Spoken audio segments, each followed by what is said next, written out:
Bonjour, ici Roch Giguère. Bienvenue à nos capsules conseils Charbonneau-Floral.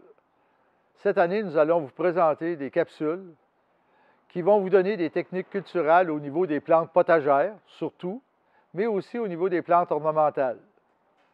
Bien entendu, avec nos produits qui sont les meilleurs pour cultiver les plantes, autant du potager, en pot et en pleine terre.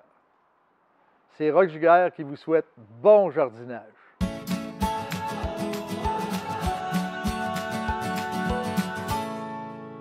Alors aujourd'hui, on va vous parler comment débuter un potager.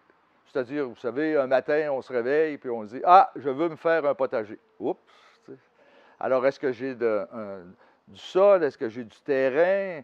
Bon, bien là, je peux décider que je fais un potager en pleine terre.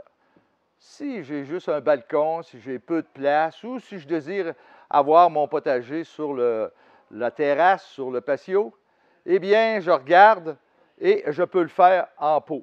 Alors, voyez-vous, c'est déjà le choix qu'on a à faire au début. Il y a des facteurs qui peuvent influencer la culture de nos plantes. Alors, le premier facteur, c'est le soleil. La plupart des plantes potagères poussent bien au soleil et ça prend environ 6 heures de soleil. Des plantes comme les piments, les tomates demandent beaucoup de chaleur. Donc, c'est ce soleil-là qui va les faire croître et qui va faire mûrir les tomates. Un autre facteur, c'est le vent.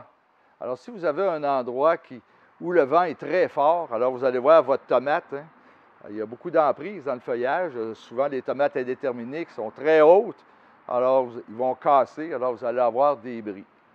L'autre facteur qui est à considérer aussi, c'est s'il y a une dépression dans votre potager. Alors, on voit des fois, hein, il y a comme un creux dans le potager, alors l'eau va se ramasser, vos plantes vont pourrir. Le dernier facteur, et pas le moins important, c'est justement ceux qui cultivent en pleine terre vont avoir une tendance à mettre parfois le potager près des arbres ou des arbustes. C'est une mauvaise idée parce que les arbres et les arbustes vont prendre en priorité les éléments nutritifs du sol et l'eau. Alors, vous voyez, ce n'est pas une très bonne idée parce que vous allez avoir à fertiliser beaucoup et vos plantes vont être maigrichonnes. Et un autre facteur très important, si vous ne voulez pas faire la navette avec votre arrosoir sur un long trajet, bien, il faut être proche d'une source d'eau. Lorsqu'on cultive dans un bac, bien là, il faut toujours s'assurer qu'il y a un trou de drainage pour que l'eau puisse s'écouler. Et il faut mettre un bon terreau de plantation. Alors, on voit ici, hein, le bac qui est très décoratif et vous voyez qu'on est capable de faire un bel aménagement en bac. On peut faire le même aménagement aussi dans notre jardin.